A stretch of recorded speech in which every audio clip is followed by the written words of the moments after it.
Ma'am case study इतनी मुश्किल आती है, हम तो पास ही नहीं हो पाते हैं। बेटा केस स्टडी मुश्किल आती है, 60 नंबर का तो डायरेक्ट पेपर आता है। 60 नंबर के डायरेक्ट पेपर को अगर आपने बहुत अच्छे से प्रिपेयर कर लिया है, 40 में उसमें कह रही हूँ आ गए। केस स्टडी में बेवकूफ़ तो है नहीं, केस स्टडी भी हमें थोड़ी बहुत तो आती होगी ना। 20 भी उसमें आ गए तो 60 नंबर बन गए। 60 तो बहुत ज़्यादा है लॉ में। तरीके से पढ़ो बस।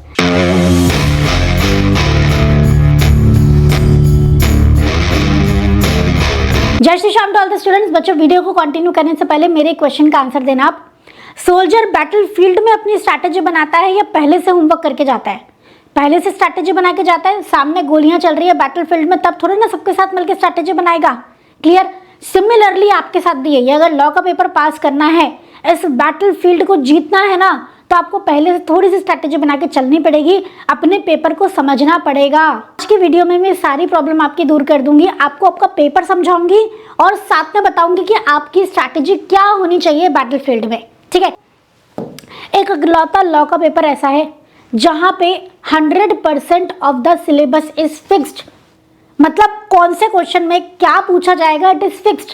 अगर उसके बाद भी हम लॉ का पेपर पास नहीं कर पा रहे हैं तो फिर क्या ही कर सकते हैं हम जीवन में। आइए, तो 100% of slot positions are fixed in law paper और सिर्फ एक एक्ट से 32 मार्क्स का आता है। कमेंट करके बताना कौन से एक्ट से 32 मार्क्स का पेपर आता है। ठीक है? और होता क्या है आपको पता ही है, बेसिकली 120 मार्क्स का, अगर मैं आपको मोटा मोटा पेपर पैटर्न बताऊं तो 120 मार्क्स का पेपर आता है, आपको 100 नंबर का पेपर अटेम्प्ट करना होता है। ठीक है? तो 120 मार्क्स में आपके 20-20 नंबर के 6 क्वेश्चन रहते हैं। क्वेश्चन नंबर 1 आपका कंपल्सरी होता है और क्वेश्चन नंबर 2 to 6 में आपको कोई भी 4 अटेम्प्ट करने होते हैं। तो इस तरीके से आपको 5 क्वेश्चन अटेम्प्ट करने होते हैं 20-20 नंबर के। 100 पेपर का 100 नंबर का आपको पेपर अटेम्प्ट करना होता है। 6 मार्क्स का ऐसे क्वेश्चन आता है। 3 पार्ट होते हैं, 1 का ABC, 2 का ABC, 3 का ABC।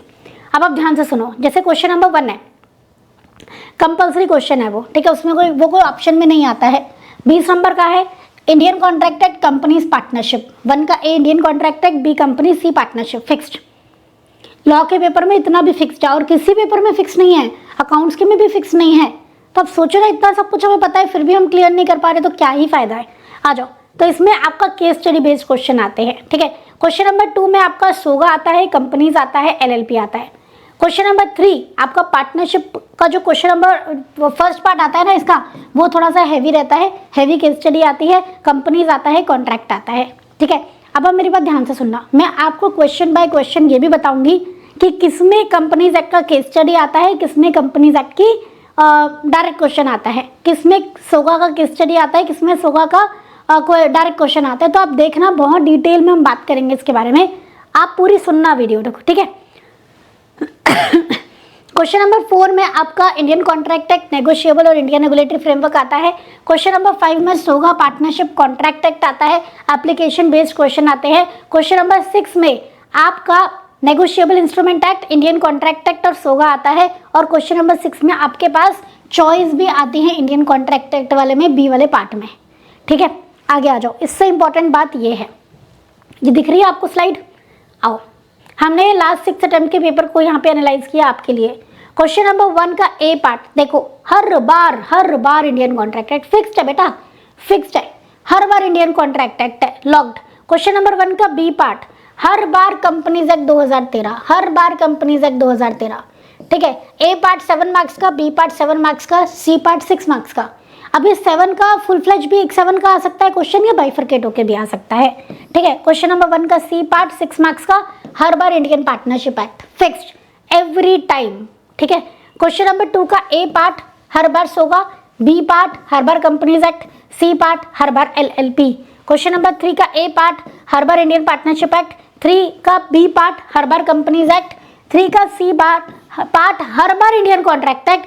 बट एक बार इंस्टीट्यूट से यहाँ गड़बड़ हो गई है, आई डोंट नो जानबूझ के हुई है कि गलती से हुई है, बस जनवरी 26 में इंडियन कॉन्ट्रैक्ट एक्ट की जगह सोगा आ गया था। तो जनवरी 26 का इकलौता पेपर ऐसा है जहां पे इंडियन कॉन्ट्रैक्ट एक्ट की जगह 6 मार्क्स का सोगा आ गया था। सोगा की वेटेज बढ़ गई थी, इंडियन कॉन्ट्रैक्ट एक्ट की 6 नंबर से वेटेज कम हो गई थी। बाकी कभी भी आज तक ये पैटर्न मूव नहीं हुआ है जब से आपकी न्यू स्कीम आई है। तो मुझे लगता है शायद ये गलती से हो गया है। इसके बाद आ जाते हैं क्वेश्चन नंबर 4 का ए पार्ट, हमेशा Indian contract act, B part हमेशा नेगोशिएबल। देखो प्रूव कर दिया आपको कि लास्ट 6 अटेम्प्ट से पैटर्न बिल्कुल भी मूव नहीं हुआ है। ये छोटी सी एक्सेप्शंस को हम यहाँ इग्नोर कर सकते हैं, ठीक है। ये इनएडवर्टेंस हुआ है, गलती से हुआ है, ये जानबूझ के मुझे नहीं लगता कि ऐसा पैटर्न चेंज किया गया है। कॉमनली आस्क्ड क्वेश्चन है बच्चों का, मैडम कितने मार्क्स का केस स्टडी आता है, कितने मार्क्स का डायरेक्ट क्वेश्चन आता है? तो डायरेक्ट क्वेश्चन आपका आता है 64 मार्क्स का और केस स्टडी आती है आपकी 56 मार्क्स की। 64 प्लस 56 120 नंबर का ऐसे पेपर आता है, ठीक है। आगे देखो और बढ़िया बात, किसमें से कितने नंबर का डायरेक्ट आता है, किसमें से कितने नंबर का केस बेस्ड आता है। दो तरीके के स्टूडेंट, एक जिनको केस स्टडी क्वेश्चन अच्छा लगता है, एक जिनको डायरेक्ट क्वेश्चन अच्छा लगता है। जिनको दोनों अच्छे लगते हैं उनके लिए तो लॉ का पेपर पास करना बिल्कुल भी मुश्किल नहीं है, वो तो कैसे भी करके पास कर ही लेंगे। बस दिक्कत में आती है कि मुझे ना मैडम केस स्टडी तो आ जाती है, डायरेक्ट क्वेश्चन नहीं लिखा जाता। मैम मुझसे डायरेक्ट तो लिखा जाता है बट केस स्टडी नहीं लिखी जाती, क्या करूं, कैसे पेपर अटेम्प्ट करूं कि ज़्यादा से ज़्यादा मैं नंबर ऑफ क्वेश्चन अटेम्प्ट कर पाऊँ, ज़्यादा से ज़्यादा मार्क्स का पेपर अटेम्प्ट कर पाऊँ। उनके लिए है ये स्लाइड। और इससे अगली स्लाइड और भी मज़ेदार, और भी मज़ेदार। आ जाओ, कॉन्ट्रैक्ट एक्ट में से आपके आते हैं 5 क्वेश्चन, 32 मार्क्स की वेटेज है, 5 क्वेश्चन। 3 क्वेश्चन आते हैं आपके डायरेक्ट और 2 आती है केस स्टडी। डायरेक्ट 6-6 नंबर के 3, केस स्टडी 7-7 नंबर की 2, तो ऐसे 32 मार्क्स का आता है। कंपनीज एक्ट में डायरेक्ट क्वेश्चन आता है 1 और केस स्टडी आती हैं 2, ठीक है। 7-7 नंबर के 3 क्वेश्चन आते हैं कंपनीज एक्ट में से, 7-7 नंबर के 3 क्वेश्चन आते हैं। 21 मार्क्स का आपका कंपनीज एक्ट होता है। पार्टनरशिप एक्ट 20 मार्क्स का होता है। डायरेक्ट क्वेश्चन आते हैं 2, यानी कि मतलब एक 6 नंबर का और एक 7 नंबर का, ठीक है। और एक केस स्टडी आती है 7 नंबर की। इस तरीके से 20 नंबर का आता है। सोगा में से आपका थ्योरी भी 1 और केस स्टडी 2 आती है। सोगा में केस स्टडी 2 आती है, ठीक है। 14 मार्क्स की केस स्टडी, 7 मार्क्स का डायरेक्ट। यहाँ पे 7-7 नंबर के 3 क्वेश्चन आते हैं। एलएलपी एक्ट से डायरेक्ट, इंडियन रेगुलेटरी से डायरेक्ट। एलएलपी एक्ट से 6, इंडियन रेगुलेटरी से 6-7 नंबर का आता है। नेगोशिएबल में 1 direct 1 study, case study 7-7 number के 2 क्वेश्चन आते हैं, 14 मार्क्स का आता है। टोटल आपका 18 क्वेश्चन आते हैं, 120 मार्क्स का पेपर आपका बनता है। 18 क्वेश्चन को सब डिवाइड कर देते हैं तो आराम से आपके 25 के आसपास क्वेश्चन बन जाते हैं पूरे पेपर के। ये आपके लिए इंपॉर्टेंट नहीं है, इंपॉर्टेंट ये है कि अगर आपको केस स्टडी क्वेश्चन ज़्यादा पसंद है तो आप देखो कौन सा चैप्टर में से केस स्टडी ज़्यादा आती है। कॉन्ट्रैक्ट एक्ट में से 14 मार्क्स की, कंपनीज में से 14 मार्क्स की, पार्टनरशिप में से 7 मार्क्स की, और सोगा में से आपकी आती है 14 मार्क्स की। तो ये 4 चैप्टर आपके प्रायोरिटी पे होने चाहिए। अगर आपको डायरेक्ट क्वेश्चन ज़्यादा पसंद है तो आप डायरेक्ट क्वेश्चन में फिर आप LLP, Indian regulatory framework, Indian contract act तो करना ही है। 18 मार्क्स के डायरेक्ट है, 18 मार्क्स के डायरेक्ट इंडियन कॉन्ट्रैक्ट एक्ट से आ गया, ठीक है। इंडियन रेगुलेटरी से आगे 6-6 नंबर दोनों इसमें से आ गए, 30 नंबर तो यही हो गए, समझ लो। इंडियन कॉन्ट्रैक्ट एक्ट के 18 नंबर और एलएलपी, इंडियन रेगुलेटरी फ्रेमवर्क के 12 नंबर, 30 नंबर तो यही हो गए डायरेक्ट क्वेश्चन में। अभी तो बचा है पार्टनरशिप, कंपनीज, नेगोशिएबल सब बचा है। अब कौन से क्वेश्चन करने हैं, कैसे डिसाइड करोगे? आओ देखो, क्वेश्चन नंबर 1 का ए पार्ट, ये मैं बता चुकी हूँ। इंडियन कॉन्ट्रैक्ट एक्ट आता है, कंपनीज, पार्टनरशिप सेम रहेगा। 1 के में इंडियन कॉन्ट्रैक्ट एक्ट आता है केस बेस्ड। 1 के बी में आपका कंपनीज आता है केस बेस्ड। 1 के सी में पार्टनरशिप आता है डायरेक्ट। तो क्वेश्चन नंबर 1 में 2 केस बेस्ड है, 1 डायरेक्ट है। क्वेश्चन नंबर 2 में आपका 1 केस बेस्ड है, 2 डायरेक्ट है। तो अगर मुझे डायरेक्ट क्वेश्चन पसंद है तो क्या मैं क्वेश्चन नंबर 2 को प्रेफरेंस में लेके चलूंगी? हाँ मैडम, क्वेश्चन नंबर 1 को हम प्रेफरेंस नहीं, अरे क्वेश्चन नंबर 1 तो मैंडेटरी है, भूल क्यों जाते हो? भूलना नहीं है एग्जाम में, एक बच्चा भूल गया था ये भी। क्वेश्चन नंबर 1 तो अटेम्प्ट ही करना सी, मैंने उसके ऊपर बात ही नहीं की। क्वेश्चन नंबर 2 में देखो, क्वेश्चन नंबर 2 में केस बेस्ड 1 है, डायरेक्ट 2 है। केस बेस्ड 7 नंबर का है, डायरेक्ट आपका 13 मार्क्स का है।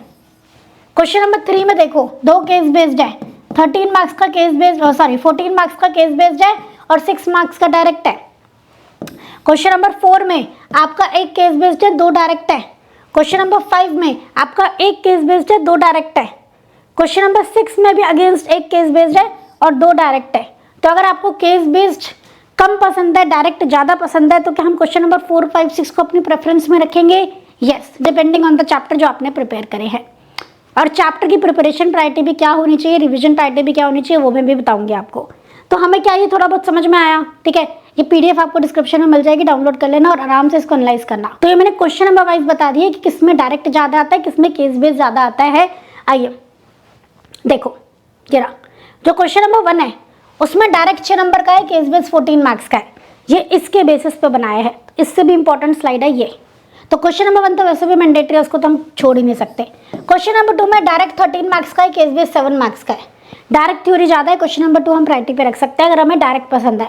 अगर हमें केस स्टडी पसंद है तो हम क्वेश्चन नंबर 3 को प्रायोरिटी पे रखेंगे, बाकियों में तो सेम ही है केस स्टडी। समझ में आ रहा है? तो अगर आपको केस स्टडी पसंद है तो आप क्वेश्चन नंबर 3 वाले चैप्टर्स जो है वो प्रायोरिटी पे रिवाइज करके जाओगे। Got it? इस तरीके से आपको सोचना है। फिर क्वेश्चन नंबर 2, 4, 5, 6 में से देख लेना कौन से चैप्टर के क्वेश्चन आपको आते हैं, क्योंकि उन सब में केस स्टडी 7 मार्क्स की है। ठीक है, तो अगर मुझे अब आपको मैं अगर इसको समराइज करूं, अगर आपको डायरेक्ट थ्योरी क्वेश्चन ज़्यादा अटेम्प्ट करने हैं तो आप क्या करना, क्वेश्चन नंबर 2, 4, 5, 6 को प्रेफरेंस देना। इनमें जो जो चैप्टर हैं वो आपको छोड़ने नहीं है। 1 तो करना ही है, 2, 4, 5, 6 करना है, क्वेश्चन नंबर 3 को लीव कर देना ऑप्शन में, क्योंकि उसमें केस बेस्ड क्वेश्चन ज़्यादा है। आपको केस बेस्ड समझने में टाइम लगता है, गलत समझ ले तो गलत एनालाइज कर ले तो ऐसा भी तो हो सकता है।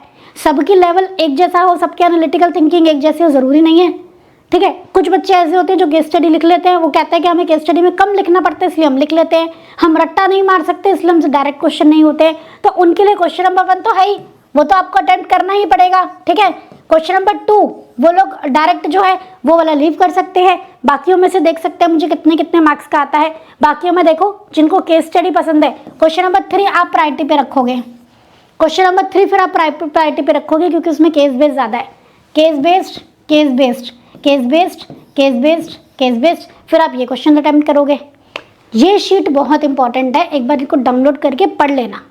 नहीं है मैम केस स्टडी इतनी मुश्किल आती है, हम तो पास ही नहीं हो पाते हैं। बेटा केस स्टडी मुश्किल आती है, 60 नंबर का तो डायरेक्ट पेपर आता है। 60 नंबर के डायरेक्ट पेपर को अगर आपने बहुत अच्छे से प्रिपेयर कर लिया है, 40 में उसमें कह रही हूँ आ गए। केस स्टडी में बेवकूफ़ तो है नहीं, केस स्टडी भी हमें थोड़ी बहुत तो आती होगी ना। 20 भी उसमें आ गए तो 60 नंबर बन गए। 60 तो बहुत ज़्यादा है लॉ में। तरीके से पढ़ो बस। केस स्टडी पे हाथ सेट करना है तो केस स्टडी पे हाथ सेट करो, डायरेक्ट पे हाथ सेट करना है तो डायरेक्ट पे हाथ सेट करो। अपनी रिवीजन करोगे और आपका टारगेट है मुझे डायरेक्ट क्वेश्चन ज़्यादा अटेम्प्ट करने हैं तो आप प्रोविजन रिवाइज करना। मेरी बात सुनो ध्यान से। अगर आपका टारगेट है कि मुझे केस स्टडी क्वेश्चन ज़्यादा पढ़ने हैं, ज़्यादा अटेम्प्ट करने हैं, तो आप क्वेश्चंस की रिवीजन ज़्यादा करना, आप एग्जाम्पल्स की रिवीजन ज़्यादा करना। इस तरीके से अपनी रिवीजन करनी है। तो प्लीज़ इस बात को मेरी ध्यान रखना, उसी तरीके से अपनी रिवीजन पे ध्यान देना है आपको। अब एक एक क्वेश्चन के हम डिटेल में जाएंगे, कौन कौन से क्वेश्चन में कौन कौन से टॉपिक आए हैं लास्ट 6 अटेम्प्ट्स में। तो जो क्वेश्चन नंबर 1 है इंडियन कॉन्ट्रैक्ट एक्ट का, उसमें गारंटी का, श्योरिटी का क्वेश्चन है, वैलिडिटी ऑफ एग्रीमेंट के ऊपर क्वेश्चन आया, रीइंबर्समेंट, डैमेजेस, डोनेशन के ऊपर क्वेश्चन आया है। आपका डोनेशन में वो वाला था चैरिटी वाला। ठीक है, कम्युनिकेशन ऑफ एक्सेप्टेंस पे क्वेश्चन आया, एजेंसी का क्वेश्चन आया है। तो एजेंसी और गारंटी वाला क्वेश्चन आप देखो बहुत बार आया हुआ है। इंडेमनिटी, गारंटी और एजेंसी, क्या बेलमेंट प्लेज का क्वेश्चन आने के चांसेस है? यस।